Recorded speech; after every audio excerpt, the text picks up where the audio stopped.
From time to time, drivers ask me, this is real, my friends. They say, are we at war?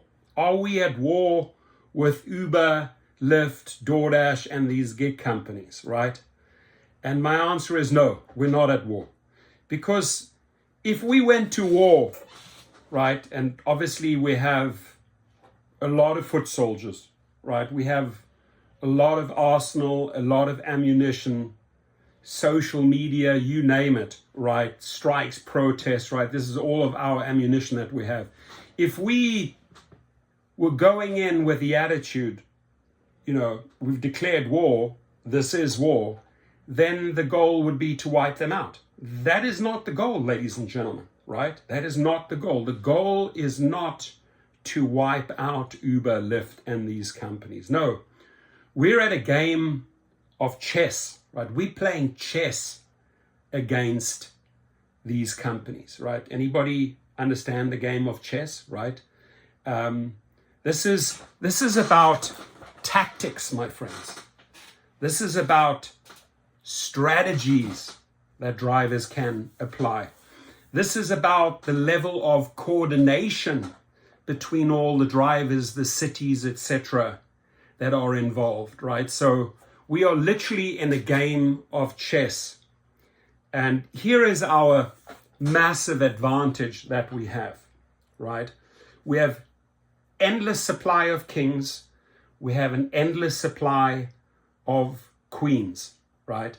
And at some point, we are going to put these very few king figures, right? Because they're all males, whether it's Daryl Khosrowshahi, Logan Green, John Zimmer, the new CEO, David Risher, Tony Zhu, all of this. We are going to put them in a checkmate position. And there's so many ways, state by state, cities by cities, that we can put these companies in a checkmate position, right? And there are definitely fundamental differences between chess and war, right? Because chess is not like war. Firstly, let's start with the prediction of the enemy's camp, right? The prediction of the enemy's camp. Let's say we look at Daryl Khosrowshahi and these CEOs and these executives as our enemies, making decisions that are trying to hurt us or trying to abuse us, etc. Not paying us, making us work, exploiting us, etc., right? In real war, my friends, you may not know your opponent's tactics and weaknesses, whereas in chess that we are playing, it's laid out in front of us in plain sight, right? In plain sight, we can see what they're up to with their shenanigans with surges. In plain sight, we can see how Tony West is playing the legal game. In plain sight, we can see that they are not treating us independent contractors. In plain sight, we see all of these bait and switch tactics that they are applying. In plain sight, we can see the algorithms that are discriminating. And I could go on and on and on. So you can see the loopholes, right, of our opponent's side, right? Our opponents being Uber, Lyft, DoorDash, etc. And we can even go as far, my friends, as to speculate what will be their next move, right? Because as they make a move, we have counter moves, right? Whether it's, let's say, we're playing the game, they come out with some bullshit, we engage in cherry picking, we outsmart them, right? So at every step, we playing this game and we outsmarting them, which means they have to do change after change after change in their tactics, right? But we already figured out the next 2-3 moves. And now they're running out of options, right, on this chessboard. They're actually running out of options. Secondly, how do they adhere to the rules, right? There are rules, right? There are laws. There are things that govern these companies. So there are no rules of conduct either in peace or war. Everything depends on the circumstances, right? So in most countries, right,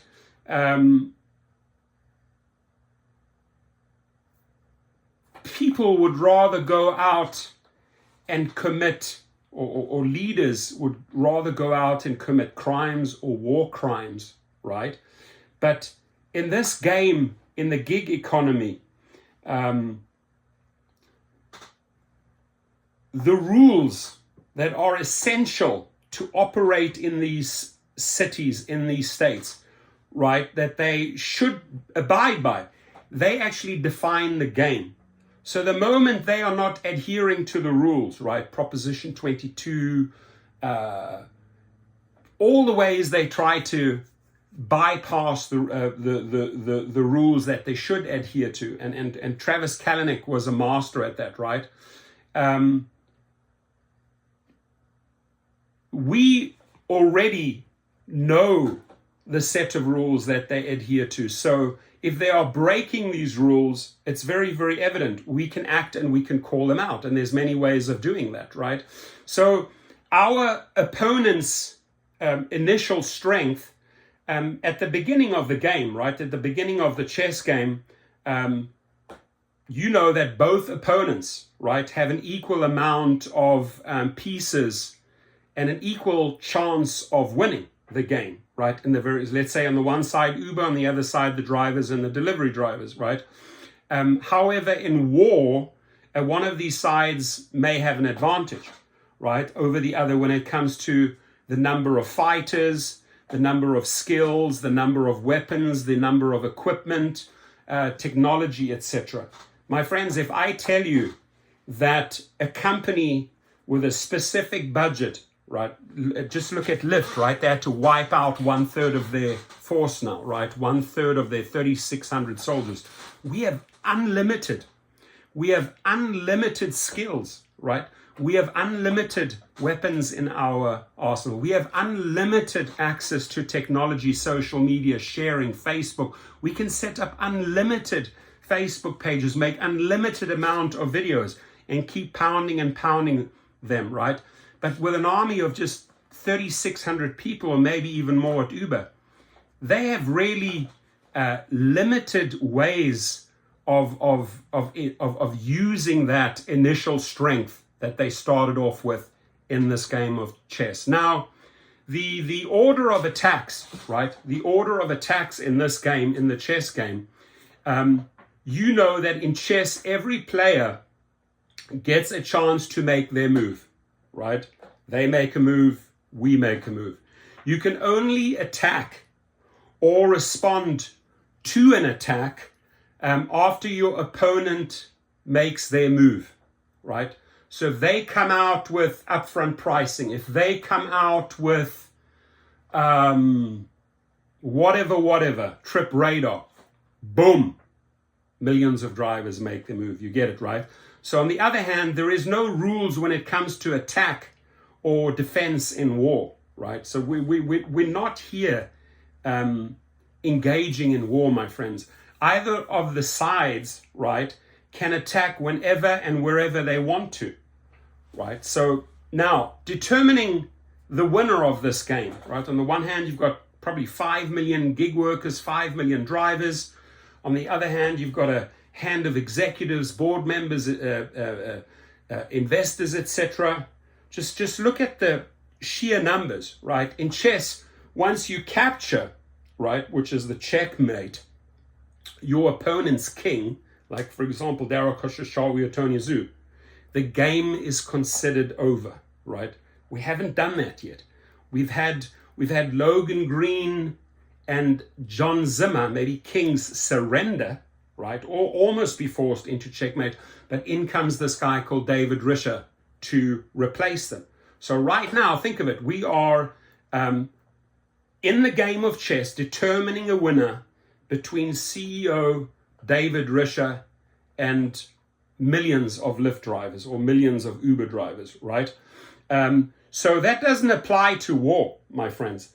In as much as capturing or killing the leader of a pack is a big deal, it may not signify the end of the war, right? Just because you wipe out Saddam Hussein or just because you wipe out a particular leader doesn't mean that the war is over. The winner usually emerges after the opposite side grows too weak to fight or has lost more, right? That's in war. So applying tactics, right? Tactics. In war, the arrangements, the ranks, the tactics, the participants, especially in those, like, for example, medieval wars, they might be similar to chess, but not those in these modern times. There have been massive advancements in wars thanks to factors like technology. Soldiers no longer line up and arrange, they definitely don't arrange themselves in ranks when attacking their enemies. Attacks can happen anywhere, anyhow, as the opponents try to outwit each other, right? That's in the war. So the significance here of outside forces, right? And I'm constantly drawing these comparisons between chess and war, right? In chess, there are only two opponents matter, and they take part in the game. Us, the drivers or the gig workers, them, the executives or the investors, right? The victory of either party is determined by their individual strengths. And I want drivers and delivery drivers and gig workers around the world I do not want you to underestimate your strength if you work together in numbers, right? They have no chance, right?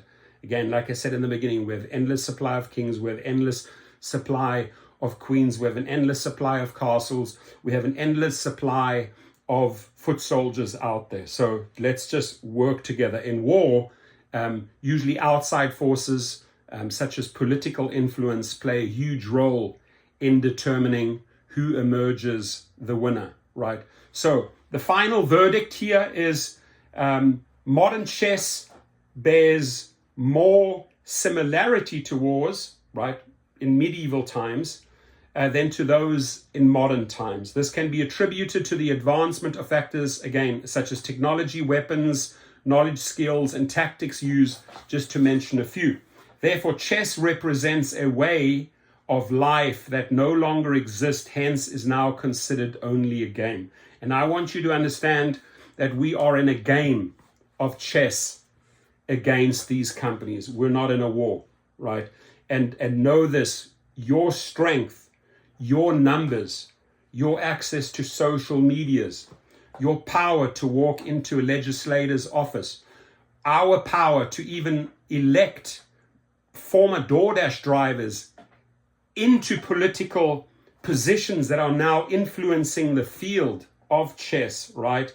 That are helping us introduce bills, victories that we are getting in Washington state, right? Victories we are getting after multiple strikes in New York, victories that we are getting because we are fighting strong, hardcore in France and setting a minimum of €8.50 per trip starting point, right?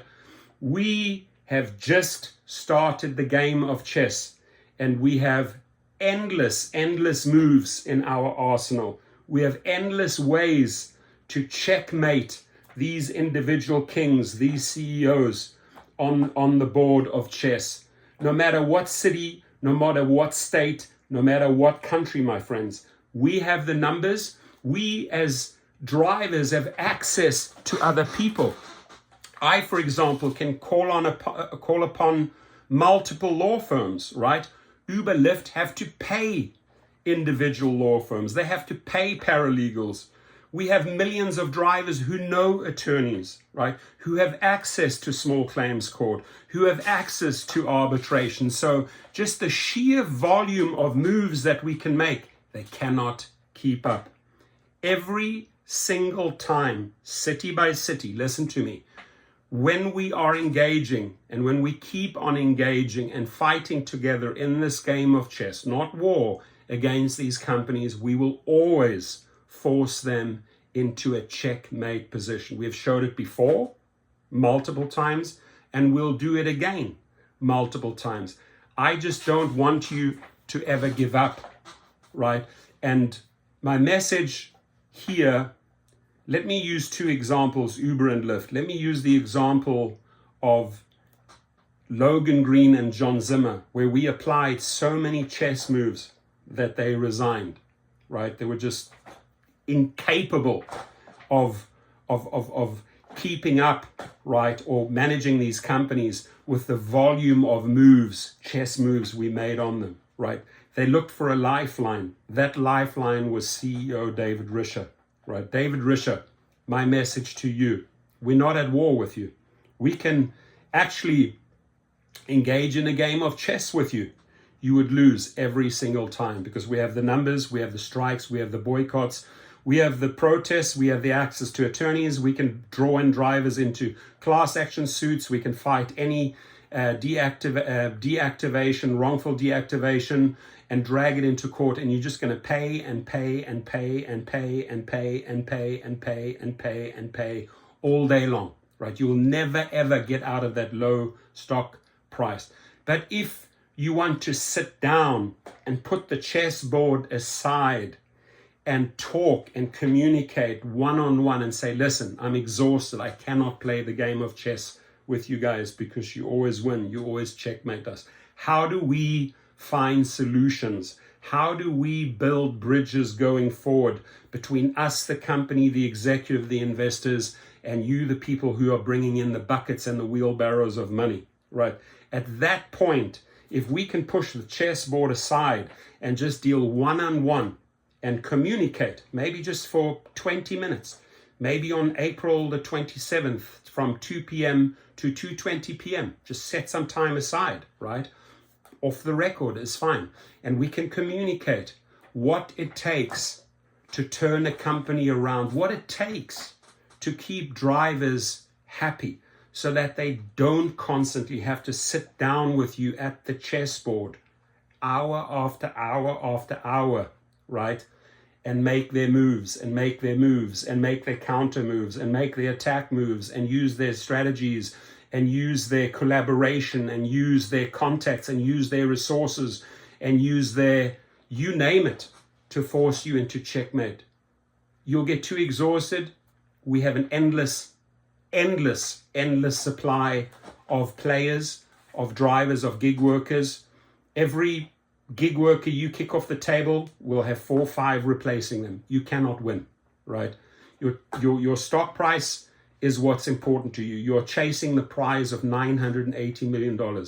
Allow us to show you how to get there without engaging in war, without engaging in chess. Just be real. Don't lie. Don't bullshit. Don't bait and switch. Just come to us and hear us out, right? Hear us out. There are certain things we need. There are certain things we want. We deserve respect and dignity. We deserve to trust you once again, right? You've broken the trust over and over again. We do not want to be scammed. We do not want to be fooled. We are not a pilot project. We are not hamsters in your wheel. We are real people, right? Stop playing the game of chess with us and let's work out a win-win situation. Thank you.